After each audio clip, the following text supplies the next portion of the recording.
Hello, football fans, and welcome back. It's hour two. I'm Timmy. And I'm Steven. And we're here to answer the call, and it is the NFL side. And I think this is the side where Steven gets a little fired up. You know, he gets fired up for this NFL side. Yes, sir. He Always. he gets a little bit more chance to watch a little bit more NFL than he does college, and that's okay. But he really gets passionate about the NFL side, and I like it. I like it. We got some stuff to talk about today, man. We got some breaking news that has happened. We have stuff that we think should happen, that might happen. We're gonna go over the games and kind of see what a little bit of the playoff picture so far. All that and more on Answer the Call podcast. Let's get started. And first things first. What I want to talk about is over the weekend, Giants GM Joe Schoen was in. Yeah, I don't even know. I'm not going to try and pronounce his last name. Boulder to watch Shedeur Sanders and Travis Hunter. Interesting. Very interesting. And why would he be doing that? Why would he be checking out Shedeur Sanders? Well, he was doing that because guess what just happened? Guess what happened just this morning? Daniel Jones has been benched. He is benched, and Tommy DeVito. Is that right? Tommy DeVito? Tommy, yeah, should be. Tommy DeVito and or Drew Lock will be the QB moving forward. And holy crap, guys. That means so he was there checking out Shedeur Sanders, checking out Travis Hunter. Obviously, they're not going to get both of them, but checking out Shedeur. Maybe the Giants. I mean, I wouldn't say they couldn't get both, but it'd be really unlikely. Yeah, unlikely, but not impossible. I feel like you would have to give up Malik Neighbors and like 2 first to be in that spot, but or Malik Neighbors and a future first, but maybe.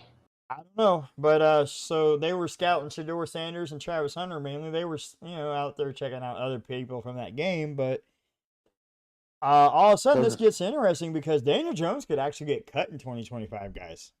His salary was his guaranteed money was in that first 2 years of the contract, so they could realistically cut him at the end of this season. Yeah, they probably should. They never should have signed him to an extension. Well, honestly, but you're probably not wrong there, bud. Daniel Jones just hasn't been what many thought that he could be. And, I was never big on Daniel Jones to begin with. He didn't have a whole lot of college starts in his career. I believe he went to Duke. So he didn't have a whole lot of college starts at Duke. And he played for Duke, not knocking Duke, but, I don't know very many quarterbacks from Duke. So. Yep, can't name any off the top of my head, to be honest. And so he didn't have a whole lot of starts, and he was kind of expected to be like the savior of the team, and the team was just struggling, and they didn't have anybody, and overall it was just a kind of real bad experience. They shouldn't have re-signed him, like Steven said, and now they're finally in a position where that maybe they can actually get rid of him and maybe get Shedeur Sanders and Malik Neighbors on the same team. Ooh. That'd be interesting. That would be. It would be. Because he's going to do whatever he can to get Neighbors the ball. So. Yep. Daniel Jones is out. Tommy DeVito is expected to take over. Well, and they had a bye week this weekend, so that was kind of like perfect time for them to make that move was, give Tommy DeVito an extra week of practice. So, some news that happened over the weekend. Seahawks center Connor Williams retired after 7 seasons, and that was kind of like unexpected, really. Like, just kind of came out of nowhere. Yeah, you don't normally see players retire right in the middle of a season. Right. Unless something's going on. Yeah, I mean, so I don't know. Wish the dude nothing but the best. But even most centers play well into their 30s, late 30s even. Yeah, because I mean, Jason Kelsey. I mean, he was what, 35, 36, Something like that. 37 maybe. So yeah, I don't know. That was really interesting. I don't know if it was like family, like something for family. Maybe it was his health that got bad. I didn't actually see a whole lot about it. I just seen that it popped up, and so he retires after 7 seasons. So now the Seahawks don't have their starting center. Um, Aaron Rodgers. We're gonna talk Aaron Rodgers. Yesterday they lost. They lost to the Colts, right? The Indianapolis Colts, yes. I believe so. Yeah, it was the Indianapolis Colts. They lost, I believe it was 28-27 was the final score. Aaron Rodgers is not Aaron Rodgers. Father Time is caught up. I think he wants to try to be like Favre and try to be like Brady and play, to like 45, but I don't see it. I heard that he does want to come back in 2025, but I've also heard that he may not come back to the Jets. Well, where are you going to go, bud? Where are you going to, because look, Favre, went to Minnesota, but Minnesota doesn't need you. No other team wants you. So if you don't stick with the Jets and earn a job there, then you might as well just go ahead and hang up your cleats, because you're not gonna. No one wants you. No one's gonna want you. Your personality is too much for a lot of teams, and the only way I could see a team being okay with it is kind of being like a 1-year rental, like a 1-year bridge player. They draft a young QB, but I got off the top of my head, so like Oakland, Tennessee, the Giants.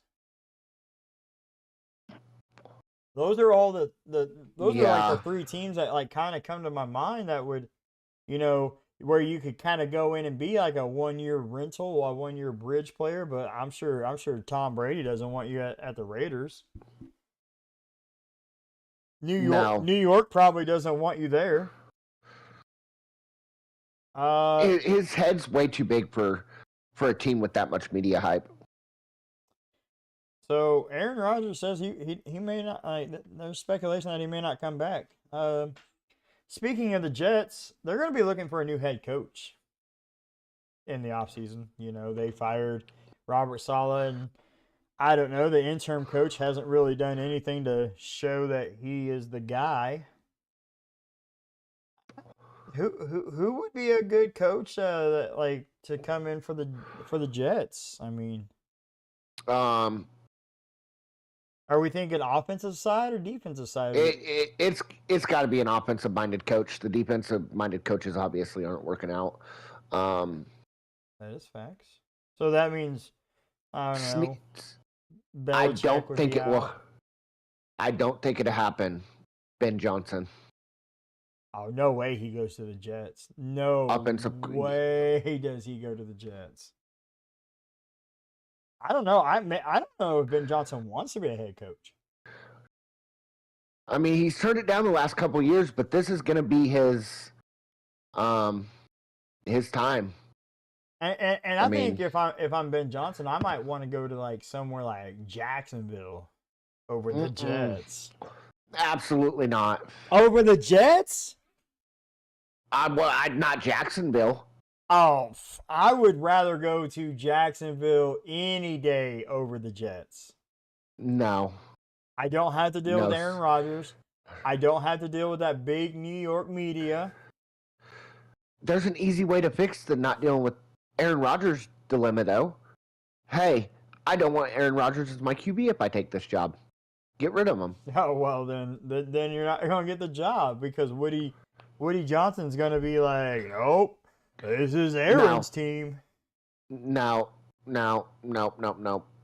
The Jags are a young franchise. You know, they have With no good quarterback.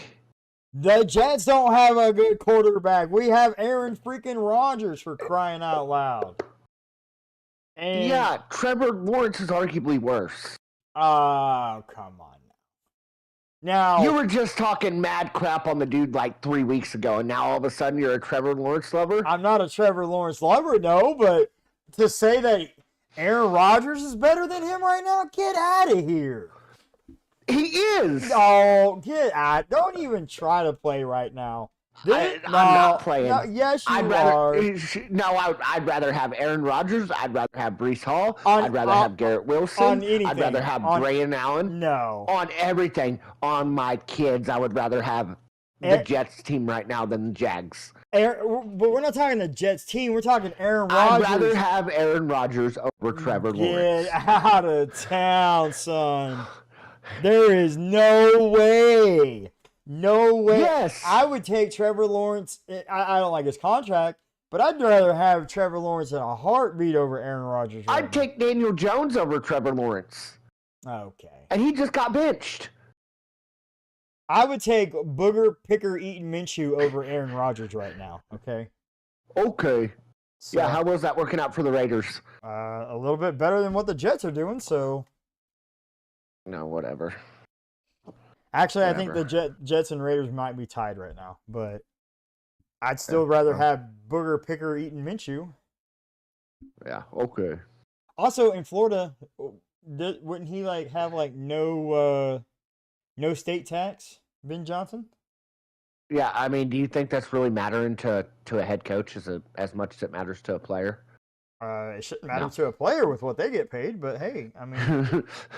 Well, I mean, when the state you're living in takes 25% of what you make, yeah, I mean. Okay, so speaking of head coaches,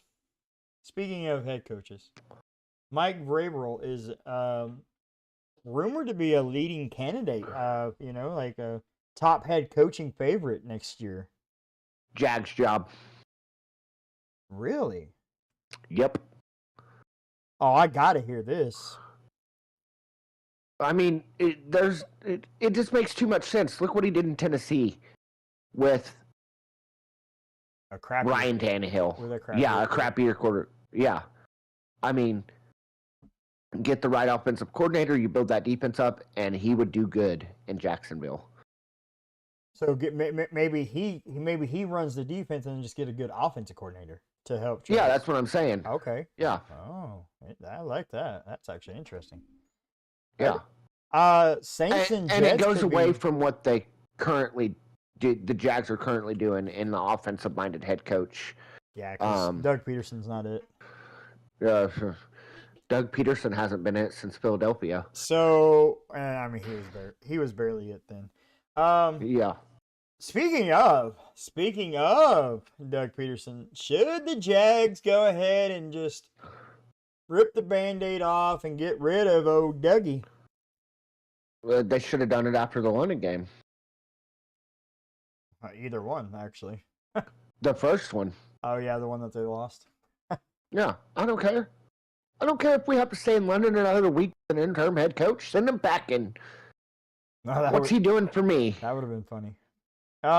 So, yeah, the Jags, they got that BTA treatment yesterday, guys. They got that BTA treatment from the Lions. That's an understatement. Detroit Lions 52-6. That is the first time in NFL history that final score has ever happened.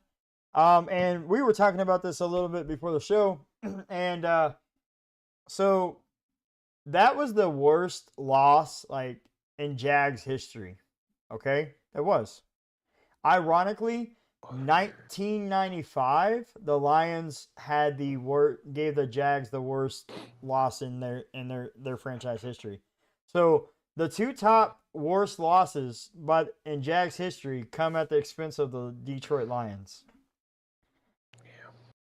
Detroit is on a mission this year, but right now I want to talk about Doug Pederson, and many think that he's probably out the door, guys. How I haven't received a notification yet That says that Doug Doug Peterson has Peterson's. been. I'm just absolutely amazed at how stupid Shad Khan can be. I mean, what more do you need to see? Well, You're, maybe. you're clearly you're clearly outmatched on both sides of the ball. So I have a question. Like, who should the Jazz? Because I mean, right now they currently have the first overall pick, which they would become like the first team ever to have 3 number 1 picks in a 5-year span. Holy crap! We're talking 5 because they had Trevor Lawrence, and then they got the following year they got Trevon Walker. I don't remember what their pick was last year. I think it was kind of decent. It was like top. Or No, no, because they made the playoffs yeah. last So year. and they got Brian Thomas Jr. Mm-hmm. And so now three out of the last 4 they could have the first overall pick. Who would they target here? Travis Hunter? I think Travis Hunter can't go number 1 overall. Why? He's not. He's not the best player in this draft. Okay, they don't need And at that point, you're reaching for something you need instead of taking best player available. Well, they don't need a which is what you quarterback. should do. Best player available is not a quarterback. Well, who is it? There's a defensive guy. What team? I can't remember.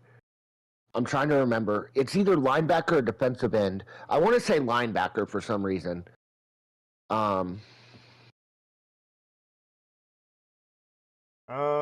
Okay, so you think they go that side?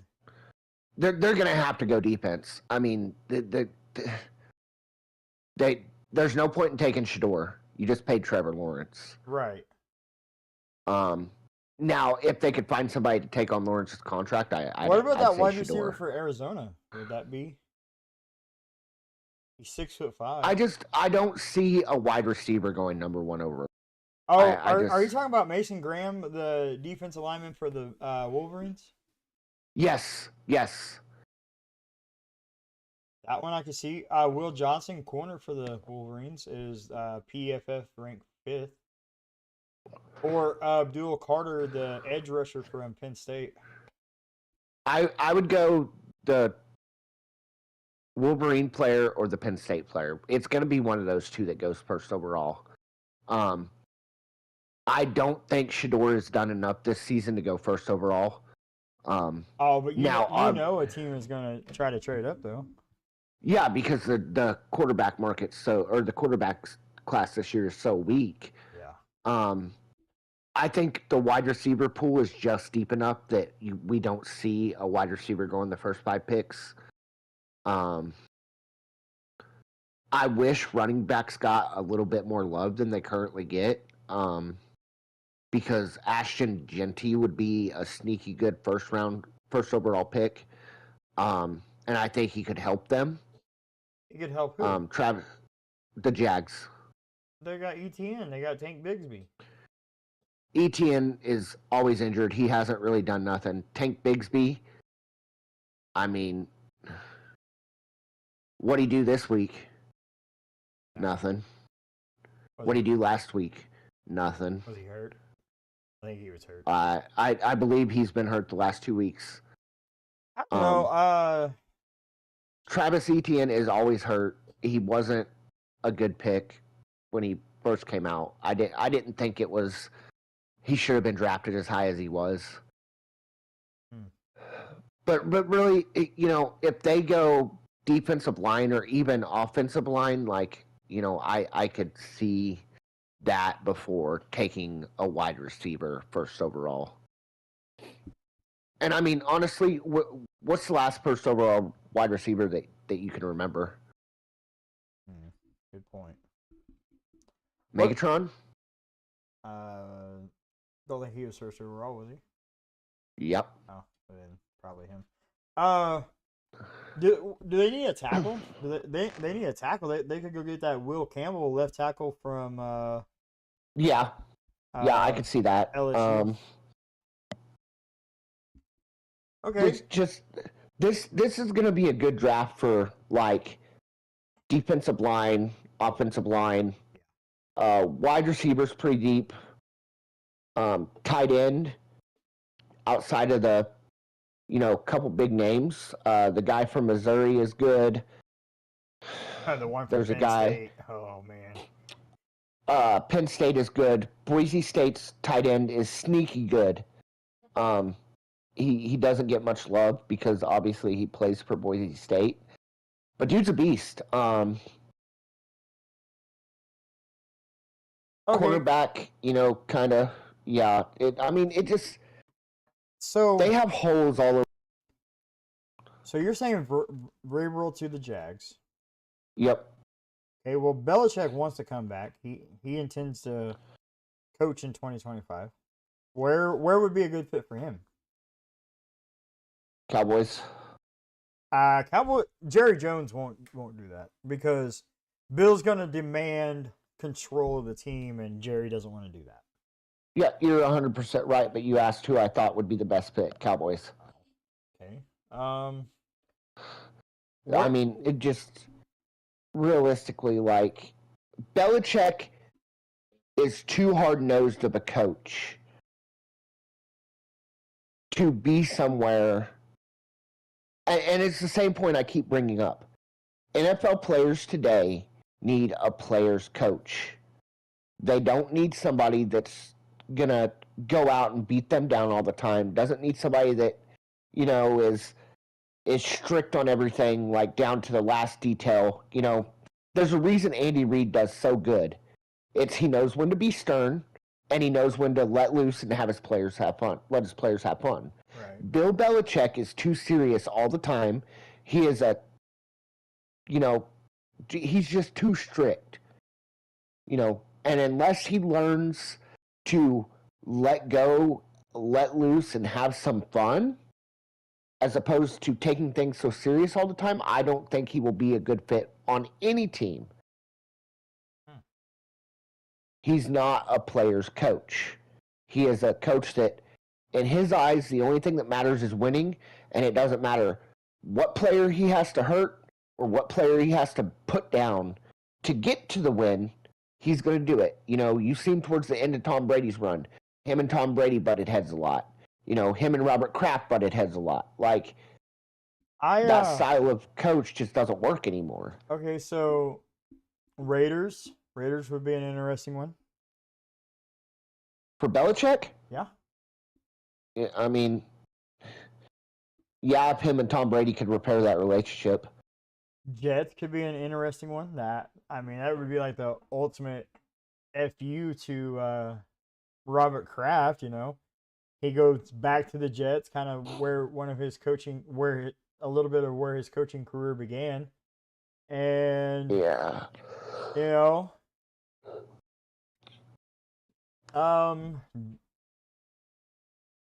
I don't see him going to the Jags. I don't know. It'll be really interesting to see how this plays out. So that is kind of the concurring news that has happened over the weekend between now and Friday's show. I want to talk about the Bengals and Chargers game for a little bit, real quick.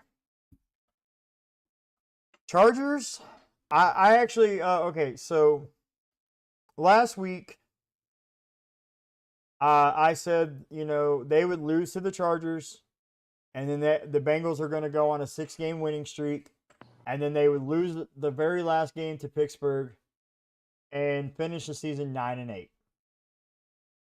Well, then on Friday's show, I don't know, something was just like, the Bengals are going to do this, T. Higgins is back and all this. And so on my weekly pick'em, I chose the Bengals. And the listener chose the Chargers. And I'm watching this game, guys, and I'm like, holy crap, this is not the same old Chargers. Justin Herbert's making the throws. They're just kind of doing whatever they want to that Cincinnati team in that first half, and they're up 24-6. And I'm like, this is one that I'm proud to say I got wrong. I'm happy that I got this one wrong. And I'm like, Justin Herbert's playing, lights out, and even Chris Collinsworth, the commentator, is just praising Herbert, which he doesn't do very often. He tends to only praise a few. And I'm watching this game, and I'm like, Herbert's making the throws, and the receivers are getting open, and the pass rush of Cincinnati's not there. And then we go to halftime. And the Chargers go up 27-6. So they're up 21 points. It's a pretty good lead. Pretty good lead. And then here come the Bengals. And I don't know. We were texting back and forth during this, and I just don't know what happened. It almost looked as if this was, and we know that it's not, but this almost had more of a scripted feel than the Jake Paul Mike Tyson fight. That's for sure. Because, all of a sudden the Bengals are making the throws. They can't get to Joe Burrow. Justin Herbert's missing his wide receivers. The line's not blocking.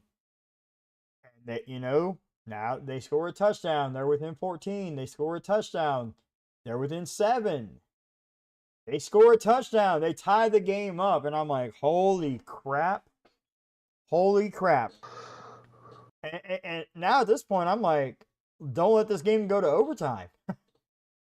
Because I don't want this game to prolong anymore, because then the chances of the Chargers winning is going down by the minute.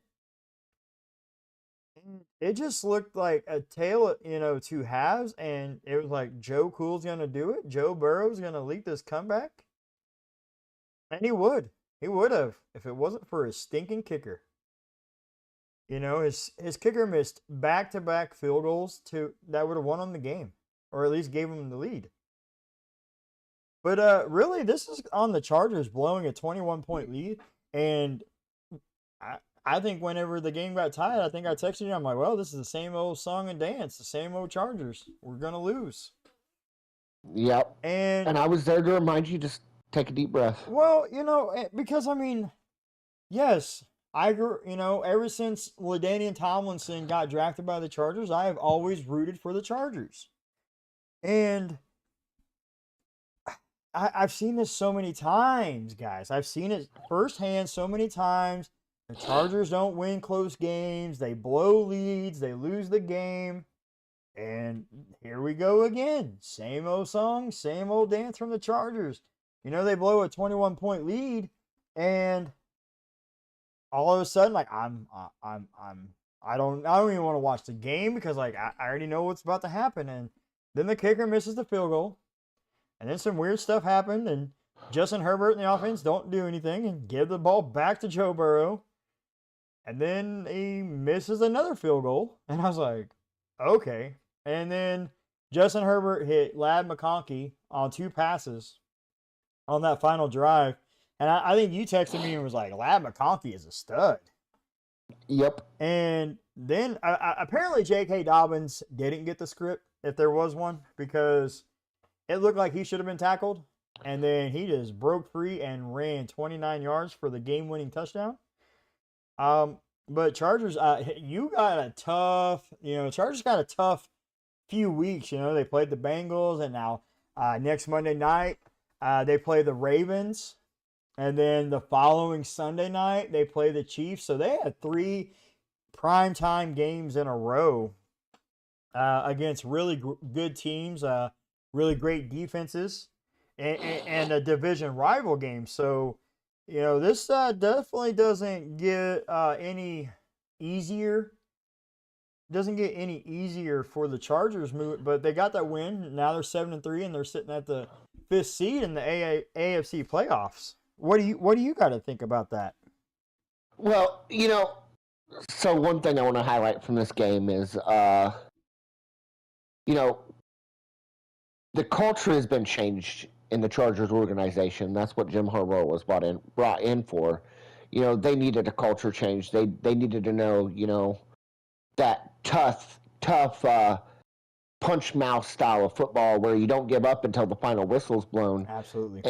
And I think this game did that. Jim Harbaugh never lost faith.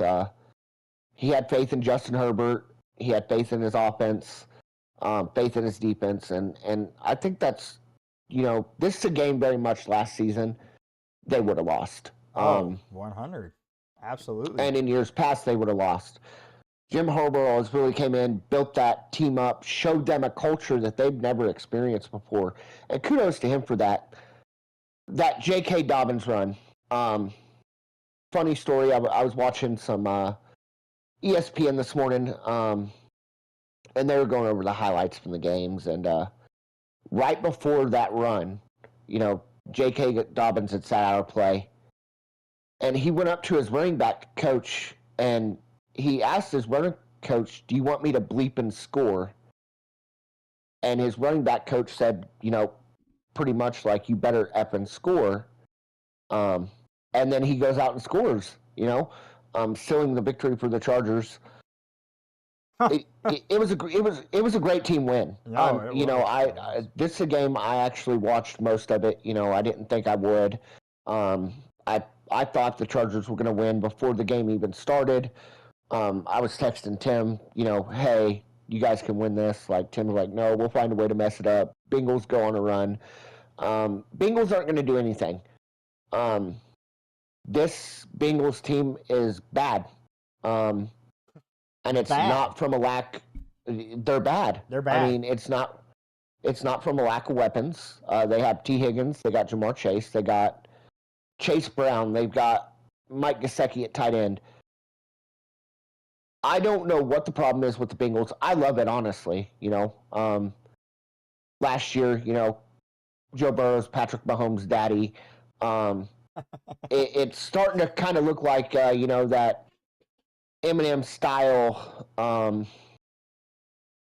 hairdo that Mr. Joe Burrow had during the beginning of the season isn't really helping him. His arms are weak, his knees are getting shaky. Oh, man. And here's the deal. The Bengals, as of today, have a 14% chance of making the playoffs, a less than 1% chance of winning their division. They are very much on the outside looking in at the playoffs, and I got to question whether this is a Zach Taylor problem or not, or whether Joe Burrow just, has regressed as a QB. Ah, okay. I'm actually glad that you said Zach Robinson because, I've kind of heard that, he could be on the hot seat. Zach Robinson. Zach Taylor, sorry. Zach Taylor. I was like, who the hell is Zach Robinson? I don't even know. Zach Taylor. Zach Taylor is on the hot seat, and he. So we were kind of talking, coaching just a minute ago, and Ben Johnson, is probably going to get interviewed by several people in this offseason, like he has the last couple of years. If I'm Ben Johnson, I think if the Bengals job opened up, if I wanted to be a head coach, I think I'd take the Bengals job. Yeah, I mean, Joe so Burrow, here's my deal with Jamar Chase, T. Higgins, a solid defense. Here's my deal with the Bengals right now. There seems to be a little bit of disconnect between Joe Burrow and Jamar Chase. You kind of seen it last night when Joe Burrow completely overthrew Jamar Chase, who was wide open on a streak route. And he didn't just overthrow him by a little bit. He overthrew him so much that Chase turned around and threw up his hands like, "What the hell are we doing?" Right. Walked off, went to the sideline. Didn't play that next play. There's some disconnect there. And Jamar Chase is leading in receiving yards, receptions, touchdowns, wide receivers in the league, but there is something going on between him and Burrow. And, it may be he didn't get his contract extension, which the Bengals are dumb. He's done nothing but increase his value since. Yeah. He's going to be the highest paid wide receiver in history. Yeah, they are going to have to pay this man stupid money, stupid money. Well, and now it becomes a thing like, can they afford him? And I don't know if they can. You know, Because they got the Higgins, franchise. I mean, they have to make a Go decision. ahead. They have to make a decision. They just Yeah. paid Burrow not too long ago. Now T. Higgins and Jamar Chase are up. I mean, Well, and here's the deal. That defense isn't great. I mean, and this you is really, a franchise that has been known as cheap. So yeah, they generally don't pay their star players. They just let them walk. yeah. They don't have really that high profile of a player on defense. I mean, the last night they were all the commentators could talk about was their star rookie quarterback. Oh yeah, that the second year player DJ Turner or whatever. No, the other one that made the last interception on Burrow, or not Burrow, on Herbert. Yeah, it's a rookie. I knew. I don't remember. I knew about DJ Turner. DJ Reader's a defensive lineman. Yeah, DJ Turner is a. DJ Turner? Yeah, he's a corner. He was the one that was matched up with Quentin Johnson and having those massive pass breakups. But you know they need defensive help. Their offensive line, you know. And Herbert and here's the deal. interception. Okay, yeah, it may have been. I think it may have been a forced fumble or something. Whatever it may be, they don't have much defensive help. They got Trey Hendrickson on that defensive line. You know, and honestly, their offensive line isn't that great either. I mean, there were a couple plays, you know, specifically there was one where the Chargers got called for illegal hands to the face, but I could see 4 Bengals offensive linemen holding. I mean, one dude literally took Joey Bosa, flung him around by his neck, and pinned him to the ground. And you know, I don't know if their offensive line is that good. I mean, they got Orlando Brown, which isn't saying much. No. But all right, so I just don't know. Yeah, it's definitely not looking good. It's not looking good. The Bengals aren't making the playoffs, and I think it's time that a lot of people come to that realization. Everybody that's above them in the standings deserves to be there. I mean, the next closest team that they have, like percentage chance wise, is the Broncos, and the Broncos are sitting at 50% chance to make the playoffs. Chargers help themselves. They're up to 76% chance of making the playoffs. You know, it just I think the Bengals are on that. Should just look forward to next season. Maybe. And I think, you know, with paying a quarterback like that, I think you need to go hit in the draft defensively. Yeah. So you have to. I mean, all right, we got the call out section, and do you have any? I have a couple. I don't think I have any. Okay, I have a couple. For the NFL side, I have a couple of Call of Fames that I'd like to do. Jamar Gibbs, David Montgomery, Amon-Ra St. Brown all scored a touchdown in the same game for the Lions for the 8th time. This is the most instance of a trio of teammates doing so in NFL history. So we were talking about the Lions doing that BTA treatment. Well, you got your core players right here as big contributions to that, and this is the 8th time that they have all scored a touchdown in a game. So good job, Detroit Lions. You That's guys amazing. Are kicking ass and taking and names. Testament to how good that Lions team is. Yeah. Yeah, that is scary. That is a scary stat, actually. And I mean that's just 3. That's 2 running backs and a receiver. Don't forget they still have other receivers and a tight end that gets involved in this game too. So. Sam Laporta. Jameson Williams, whenever he breaks free. So this offense is scary. Probably arguably the best team in the league right now. they are the best team in the league. They're hands down. Nobody could compare. If you're even trying to make an argument for anybody else, then you clearly don't watch enough football to know that the Lions are the best team, and they will most likely represent the NFC in the Super Bowl. Yeah, until somebody proves otherwise, I could definitely see that happen. The next one I like to bring up is Mr. Derrick Henry. Derrick Henry becomes the first player since Jerry Rice in 1987 to score a touchdown in each of his team's first 11 games of a season. Dang. Only Jerry Impressive. Rice. I mean, that is elite company right there. Also, That is. I mean, that's going back to how old I am.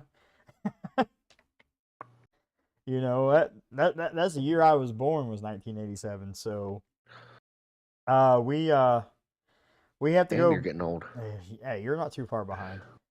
So that is the call of fame section, guys. Not a whole lot that really stood out, but those two did, and I wanted to acknowledge them.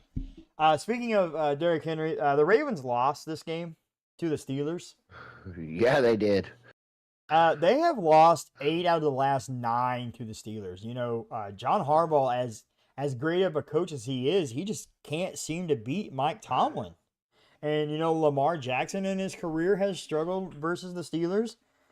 You know, Derrick Henry got the touchdown, but I'm pretty sure that they held Derrick Henry in check even. So, yeah, he didn't go over 100.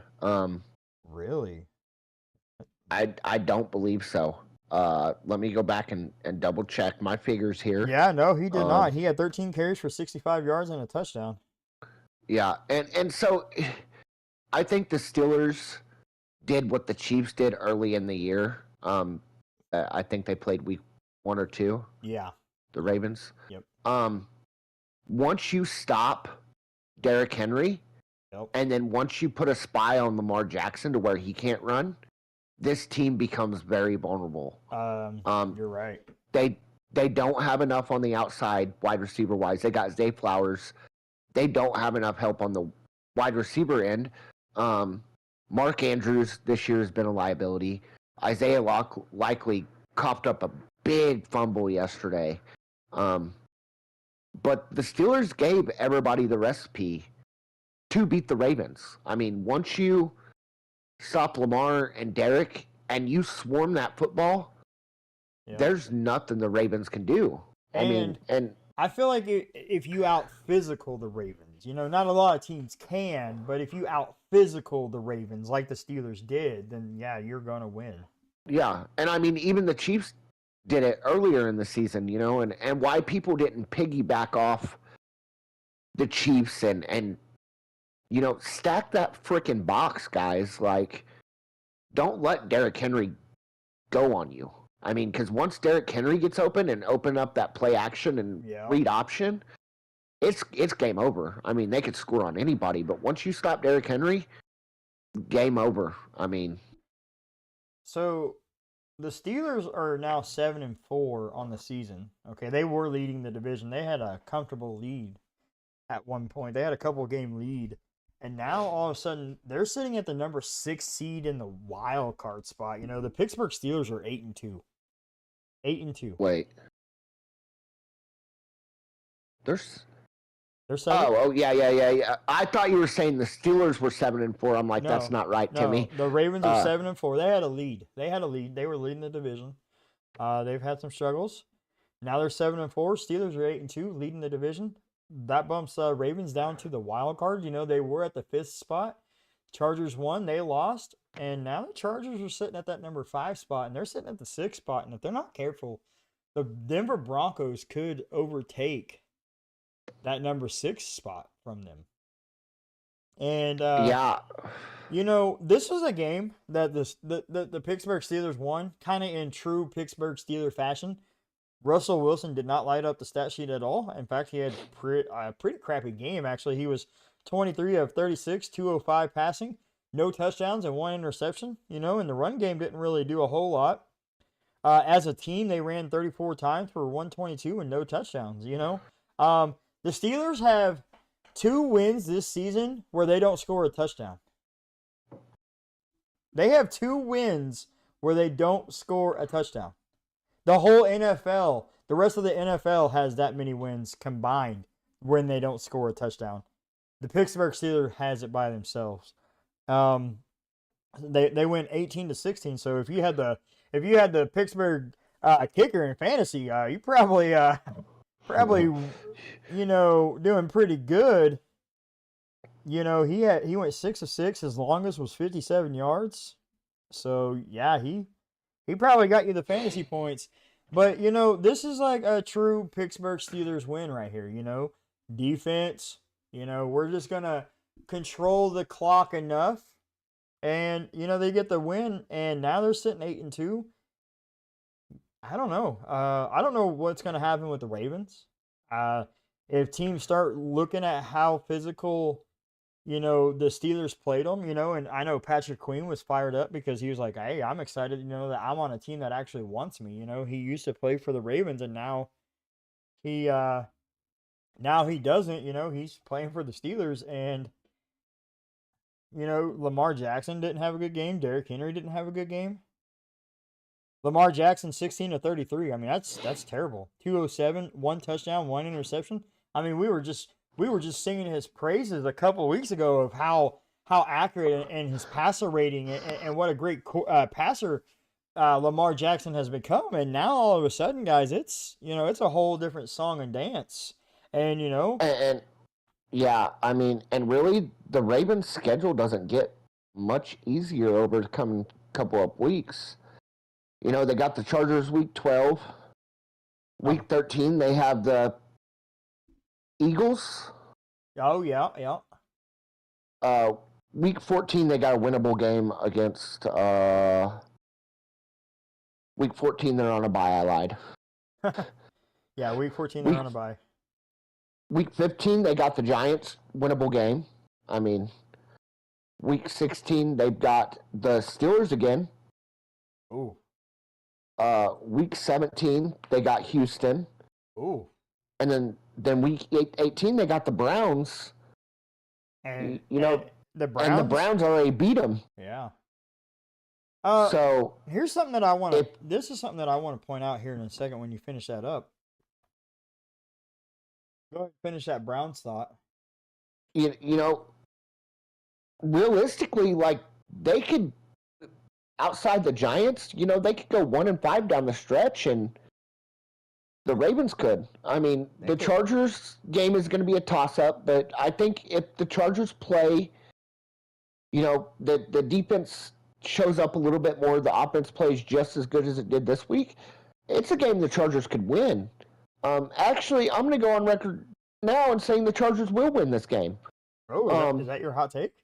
That's going to be my hot take for this week. The Chargers will beat the Ravens. Dang, he gave a hot take on a Monday. Woo, he coming out with that fire. This is a Ravens team that I think has been exposed, and I think, put Derwin James down in that box, stop Derrick Henry, because if any man on the face of that Chargers team is going to have a chance at just full-blown tackling Derrick Henry by himself, it's going to be Derwin James. Or Khalil Mack. Hopefully he's healthy for this game. Yeah, I mean, they could go 1-5 down the stretch. Ooh. I mean, it's very realistic. I don't see them making the playoffs if they continue to play the way they played. Okay, so this is something that I want to point out real quick, okay? Okay.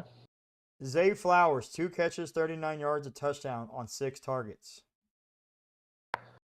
He dropped a lot of balls yesterday. Okay. Rashad Bateman, 2 catches, 30 yards on 5 targets. Your highest targeted player was Justice Hill out of the backfield. 7 targets, 4 catches, 28 yards. Well, and this has been a recurring thing in all their losses. They couldn't get the ball going into the wide receivers, and they relied on Justice Hill way too much. I want to know once teams realize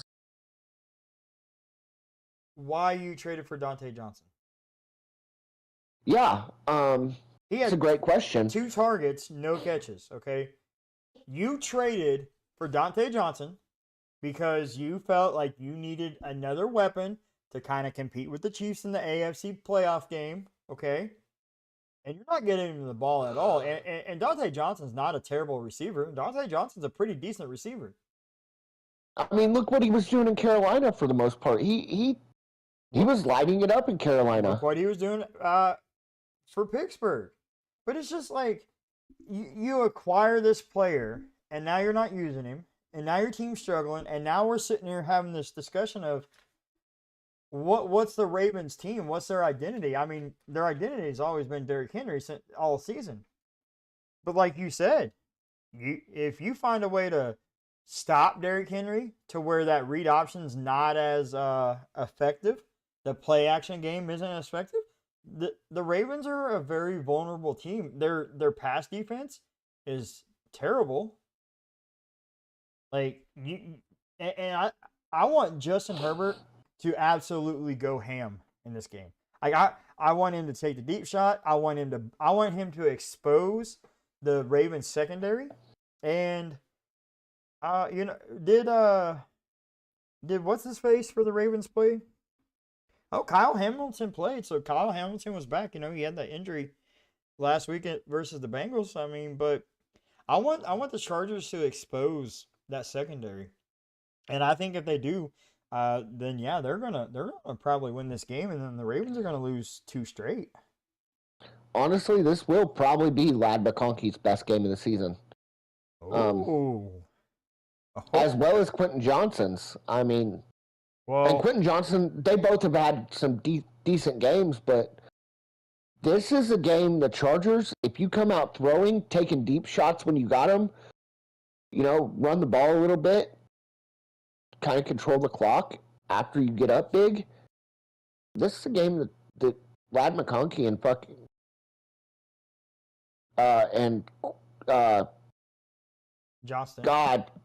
Johnson could really thrive, and it'll be an exciting one to watch either way. Well, it's a Monday night game, guys. I'm a probably be tired on Tuesday's show.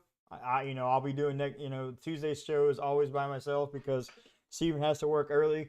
So I'm probably going to be struggling a little bit next Tuesday because I'm definitely going to be staying up to watch this game. And I'm sure we'll text throughout the entire thing. Oh, I'm sure of it. And I'll get hysterical like I did this week, and you'll calm me down, and then. Yep. All right, real quick, and I don't really necessarily have to go in a lot of detail about this because there's not a whole lot of detail to go into. But I know there's a lot of Chief haters out there that are like, "Oh, the Chiefs, they lost." Guys, I just want to come out here and say, as a non-Chief fan, right here, as one that does not root for the Chiefs at all, right here, this guy, you need to pump the brakes because if you think that loss to the Bills was any indication of what the Chiefs are about to go do, you're wrong, okay? History shows Josh Allen versus Patrick Mahomes and the Chiefs in regular season. He's only lost 1 game, and now he's won 4 in a row. I believe it is 3 in a row or 4 in a row versus the Chiefs in regular season. Now you fast forward to the postseason, and he doesn't have a win versus the Chiefs. This is the regular season game, okay? A regular season game. Sure, you helped increase your chances at getting that first round bye, that number 1 seed, but that's all you did, okay? And honestly, okay, you're kind of doomed in either situation because if Chiefs still get home field advantage, then you got to go to Arrowhead in January, deal with that. Or if, let's say the Bills, let's play a hypothetical for a minute, all right? Let's say that the Chiefs just, I don't know, they lose a couple more games. They lose 1 or 2 more games. And the Bills go on this immaculate streak, and they get the number 1 seed, and they get the first round bye. You don't think that the Chiefs aren't going to come pissed off in the playoffs and seeking revenge in Buffalo? This game was in Buffalo. You don't think the Chiefs aren't going to go to Buffalo and be like, hey, You beat us the first time. We're taking this one. This is going to light a fire under Patrick Mahomes. This is going to light a fire under Andy Reid. Isaiah Pacheco comes back this upcoming week. Hollywood Brown's probably coming back in the playoffs. So you guys think that this means something? Well, it does. It just means now the Chiefs can focus on getting to the Super Bowl without having the distraction of possibly going undefeated. That's all this did. And I said it last night. We were bound to lose one. It was going to happen. Absolutely. Out of our remaining schedule, if we lost to anybody, I'd want it to be the Bills. We always lose to the Bills in the regular season. The Bills are a tough team. I'm not taking anything away from them. Until proven otherwise, the road to the Super Bowl still runs through the Chiefs. We're getting healthy at the right time. We're going to have Isaiah Pacheco back. We're going to have Hollywood Brown back. There's a very outside chance that Rashee Rice could come back towards the end of the playoffs. We make it to the Super Bowl. There's a chance he could play in the Super Bowl. It's very, kind of like get towards that moment and see. But if you think this same team, the same Chiefs team, is the same team you're going to see in the playoffs, you're dead wrong. I mean, they have proven time and time again that they are not the same team. I feel like during the regular season, Andy Reid holds back a lot of the plays that he's, going to call during the playoffs. That way it's something new, a new element that he always throws at teams. Kareem Hunt, Isaiah Pacheco, two-headed monster. Xavier Worthy got going last night. Where the Chiefs really messed up this game was, the last couple of weeks they've really been putting an emphasis on force-feeding Travis Kelce. Kelce had 2 catches for 8 yards. They didn't get him the ball. I think if they did, this would probably be a different game. But as far as the concern over, the Chiefs are done, this is the end, come on now. They're 9-1. They're still in the driver's seat for the number 1 seed. Even if, by some miraculous miracle we lost out the rest of the season or, whatever it may be, lost 2 more games and didn't have the number 1 seed. We went on the road last year, a year that everybody said that, the Chiefs are done. This is the end of the dynasty. They don't have a receiver. They don't have this. They don't have that. We went on the road every game. And we handled business because we were a different team when it comes to the playoffs. So pump the brakes on the trash talk. Okay. Chiefs are still the Chiefs. Okay, guys, I want to read you the remaining schedule for the Chiefs. There are only realistically 2 games that, as a Chiefs fan, would concern you. Okay. Next week, this upcoming week, they go at Carolina. Easy win. They're already favored by 11. Then they go. Wow. Okay. They have Black Friday. A Black Friday game home against the Raiders. Not concerned about that one. This is one. Not next Sunday. The following Sunday, they play the Chargers. That one at home. It is a home game for the Chiefs. So that is probably going to be one that they have an advantage. Arrowhead, is really loud. That would be the one of the games that I could see that they drop just because Chargers Chiefs tend to be a lot better. Even like when the Chargers were a terrible team, or even when the Chiefs were a terrible team, these two, like when they match up, they tend to play a lot better than what their record shows. Yep. So that one could be an interesting one. Then they're at the Browns. Home versus the Texans. And then they kind of have a short week. They play Christmas Day at the Steelers on Netflix. Love it. Love it. We get the buffering that we got from the Jake Paul Mike Tyson fight. Yep.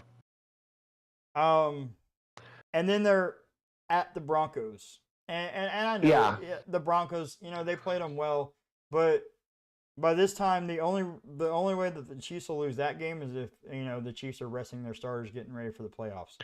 So down the stretch, I realistically only see them having trouble with two teams: Chargers at Steelers. And the only reason at Steelers is that defense is physical. Pittsburgh is loud, and that is the only reason. So and really, if that game was at Arrowhead, I would lean more towards Chiefs. But since it's at Steelers, right, I lean Steelers. So, yeah. So right now we're looking at 14-3. Like at the worst, 14-3. Yeah. But easily could be 16-1, 15-2. But at the very worst, I see them going 14-3. So yeah. Yes, Bills fans, congratulations! You beat Patrick Mahomes and Andy Reid and the Chiefs at home, like at your home, not at their home, in the regular season. Congratulations! I'm proud of you. And you achieved nothing, though. And I don't think the Bills' schedule gets any easier, if I remember right. Well, let's check this out. Okay, they're on a bye week 12. Then they go. They host the Niners at LA Rams. At Detroit. Oh. That one. Home for the Patriots. No,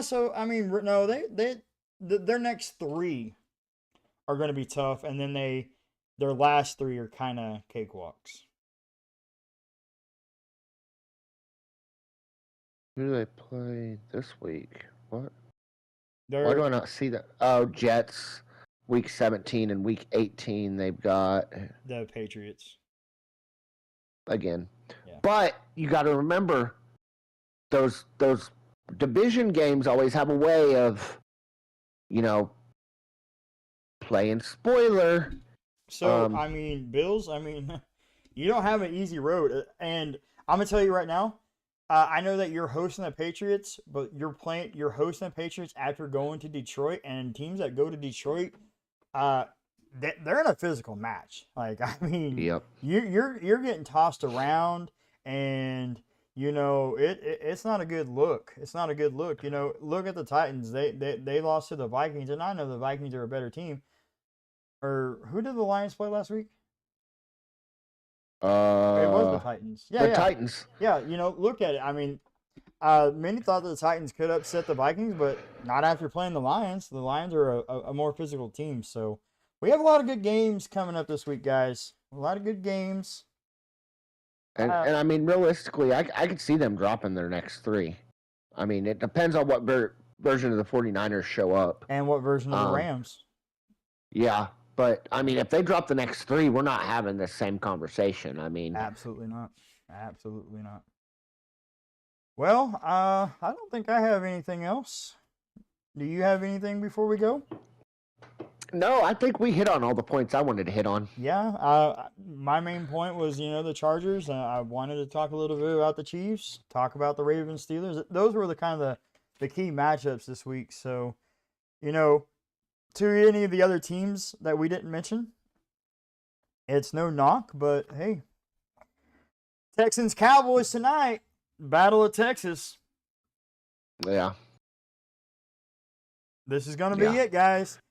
The Cowboys are going to do it right here. Yep. Whoop, nope. Whoop, whoop, whoop. Nope.